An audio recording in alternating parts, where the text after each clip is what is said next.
దాని వాల్యూ పోగొట్టుకుంటారు డబ్బులు వచ్చిన తర్వాత. చాలామంది మనుషుల్ని పోగొట్టుకుంటారు. చాలామంది రిలేషన్ దెబ్బతింటది. ఇప్పుడు సపోజ్ ఇది ఈ కేసులో గూడా ఆవిడ ఒక మనిషిగా చేయాల్సినటువంటి పనైతే చేసింది. కానీ తెలుసుకోవాల్సిన నీతి ఏందంటే ఇదే అన్నమాట. డబ్బు వచ్చినా, అధికారం వచ్చినా, పలుకుబడి వచ్చినా, పరపతలొచ్చినా, కోట్లొచ్చినా మనిషి క్యారెక్టర్ పోగొట్టకూడదు.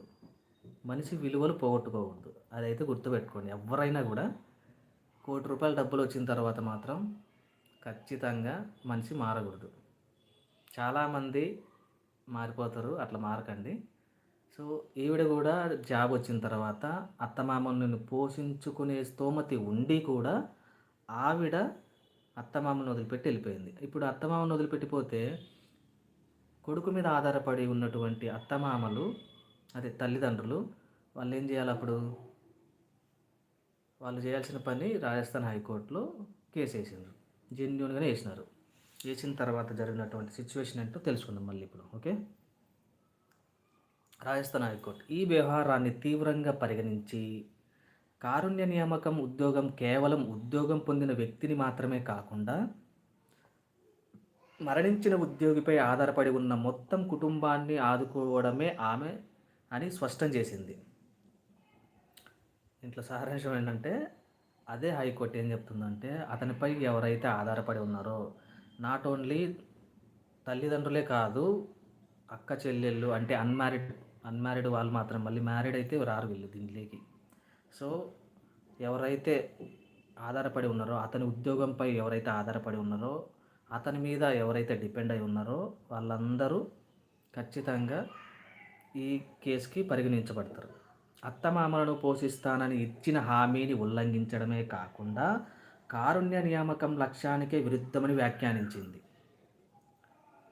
ఈ వ్యవహారంపై హైకోర్టు కీలక ఆదేశాలు జారీ చేస్తూ ప్రతి నెల ఆమె జీతం నుంచి రూ. 20,000 కట్ చేయమని సంబంధిత ట్రెజరీ అంటే లైక్ కరెంట్ ఆఫీస్ వాళ్ళకు సంబంధించినటువంటి శాలరీస్ చేస్తారు కదా, వాళ్ళకు డిఈఏ వాళ్ళందరికీ హైకోర్టు నోటిఫికేషన్ జారీ చేసింది. ప్రతి నెల ఆవిడ జీతం నుంచి రూ. 20,000 కట్ చేసి ఎవరైతే తల్లిదండ్రులు ఉన్నారో అత్తమామలకి వాళ్ళ అకౌంట్‌కి ట్రాన్స్ఫర్ చేయమని హైకోర్టు ఆర్డర్ పాస్ చేసింది.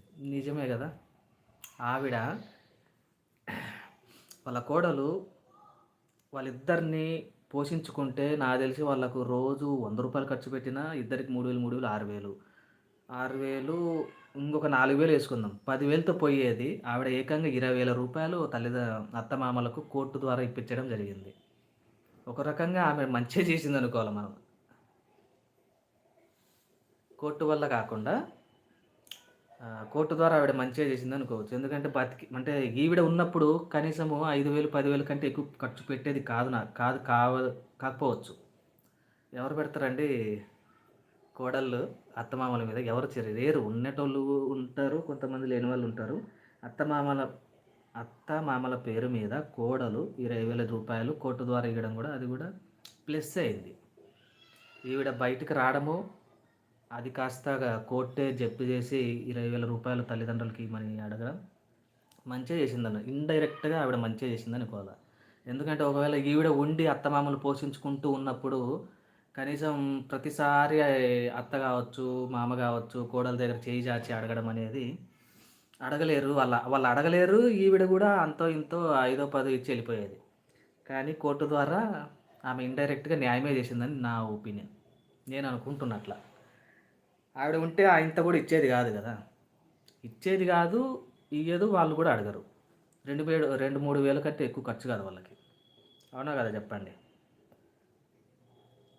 ఈ ఆదేశాలు తండ్రి జీవితకాలం లేదా కోర్టు తదుపరి ఉత్తర్వులు వచ్చే వరకు అమల్లో ఉంటాయని కోర్టు పేర్కొంది.